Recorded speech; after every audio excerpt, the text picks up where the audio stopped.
Assalamualaikum warahmatullahi wabarakatuh. Pada video kali ini Bu akan menjelaskan pembahasan tentang soal latihan IPA ya. Oke, dari nomor yang pertama kita baca dulu soalnya. Rantai makanan berikut yang mungkin terjadi di ekosistem rawa adalah yang D, betul ya, dari teratai dimakan sama ikan herbivora, dimakan ikan karnivora, dan dimakan lagi oleh burung raja udang.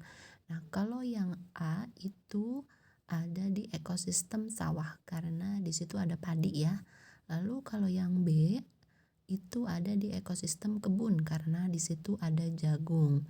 Nah, kalau yang C juga sama di ekosistem kebun karena di situ ada bayam. Berarti yang di ekosistem rawa itu yang D. Oke, yang nomor 2, hubungan antar makhluk hidup berikut yang membentuk simbiosis mutualisme adalah, nah seperti yang sudah kalian ketahui, simbiosis mutualisme itu adalah hubungan saling menguntungkan. Nah, dari pilihan A, B, C, D manakah yang menguntungkan? Yang B, betul ya, bakteri E. coli yang hidup di dalam usus besar manusia. Nah, bakteri E. coli ini sifatnya baik ya, membantu proses pencernaan sehingga bakteri E. coli ini untung dapat makanan dan usus besar manusia pun untung karena dia dibantu proses pencernaannya. Berarti terjadi simbiosis mutualisme di opsi yang B. Untuk opsi yang A, bakteri Salmonella yang hidup pada saluran pencernaan manusia itu terjadi simbiosis parasitisme karena bakteri Salmonella ini dapat menyebabkan keracunan pada manusia ya, sehingga hubungannya manusia rugi tapi bakteri Salmonella ini untung karena dia dapat makanan. Oke, untuk yang C, cacing gelang yang hidup di usus anak-anak juga ini simbiosis parasitisme. Yang untung cacing gelang, tapi yang rugi adalah usus anak-anak. Lalu cacing pita yang hidup di dalam perut manusia pun itu simbiosis parasitisme, di mana cacing pita ini yang untung, tapi perut manusia lah yang rugi. Nah, berarti yang simbiosis mutualisme itu hanya yang B. Yang A, C, D itu terjadi simbiosis parasitisme, di mana ada yang satu untung dan satu rugi. Oke, nomor 3. Vanda tricolor merupakan tanaman anggrek endemik di hutan Gunung Merapi, daerah istimewa Yogyakarta. Namun populasinya makin lama makin berkurang. Penurunan populasi tanaman anggrek tersebut terjadi karena yang C sudah jelas ya, diambil manusia untuk diperjualbelikan. Apabila sesuatu tumbuhan ataupun hewan itu populasinya menurun, maka bisa dipastikan karena banyak dieksploitasi oleh manusia.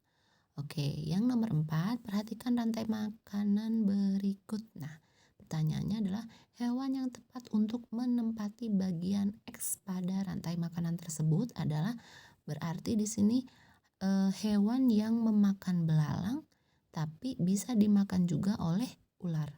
Nah, berarti jawabannya yang C, betul, katak. Nah, berarti di sini hewan yang dapat memakan belalang dan dapat dimakan ular itu yaitu katak. Oke, yang kelima, suatu ekosistem perairan memiliki ciri diantaranya salinitas tinggi, faktor iklim dan cuaca tidak terlalu berpengaruh, serta suhu permukaan lebih tinggi dibandingkan suhu di dasar perairan. Jenis makhluk hidup yang dapat beradaptasi pada kondisi lingkungan tersebut adalah ekosistem yang memiliki ciri-ciri yang sudah Ibu sebutkan tadi di soal, itu adalah ekosistem laut. Nah, di sini makhluk hidup yang cocok tinggal di laut yaitu rumput laut dan ikan hiu. Oke, selanjutnya yang nomor 6. Tanaman tersebut melakukan adaptasi untuk mengurangi terjadinya penguapan pada musim kemarau. Dengan cara, nah pada gambar ini adalah pohon jati, dimana ketika musim kemarau dia ini menggugurkan daunnya untuk mengurangi penguapan. Nah, berarti jawabannya adalah yang A. Betul, menggugurkan daun-daunnya. Oke, soal selanjutnya.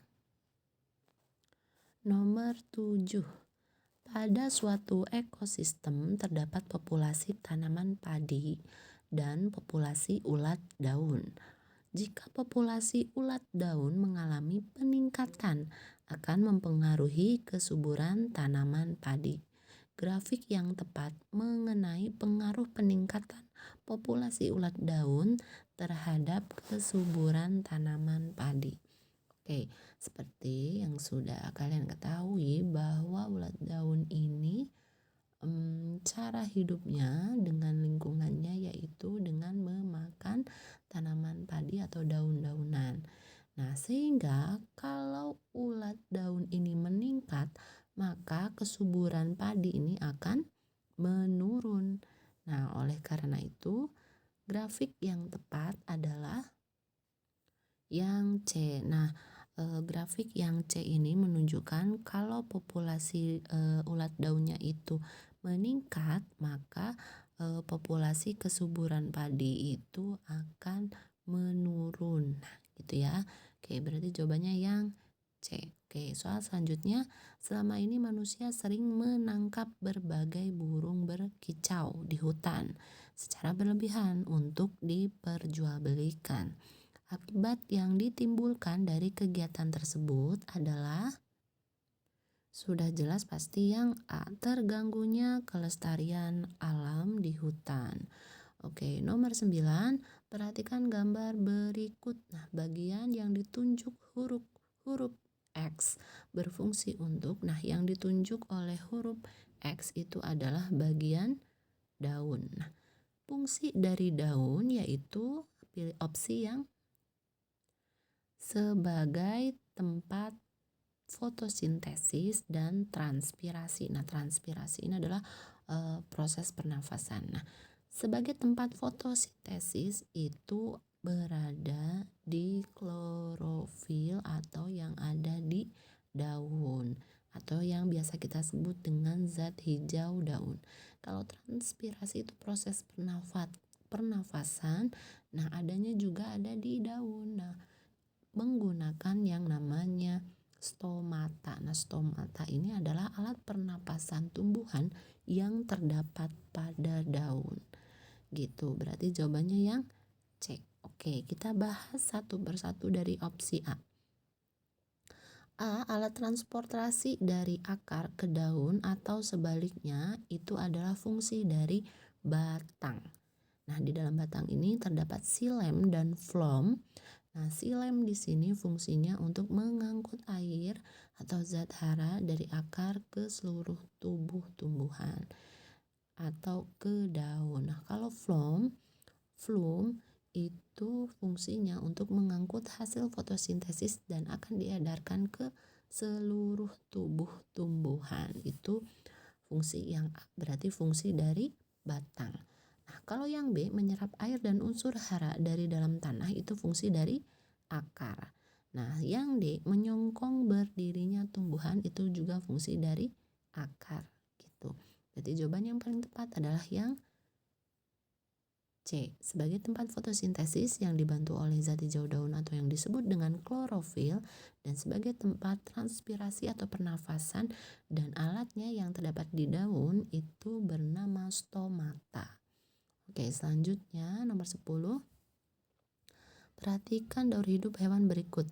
Hewan berikut ini yang mengalami daur hidup sama dengan daur hidup hewan pada gambar adalah, nah berarti ini adalah daur hidup kupu-kupu di mana dia mengalami metamorfosis sempurna dari telur, setelah itu menjadi ulat, setelah itu menjadi kepompong, baru menjadi kupu-kupu. Nah, berarti kita cari tahu dari opsi A sampai D manakah yang termasuk foto yang mengalami metamorfosis sempurna. Jawabannya yang B, lalat dan nyamuk. Nah, lalat dan nyamuk ini mengalami metamorfosis sempurna di mana dia mengalami tahapan telur, larva, pupa, dan imago. Nah, Kalau yang A itu salah karena kecoa itu termasuk metamorfosis tidak sempurna. Lalu C juga salah karena kecoa ya. Lalu yang D juga salah karena capung dan belalang gitu. Oke, berarti jawabannya yang B. Nah, semoga kalian paham ya dari pembahasan 10 soal IPA ini.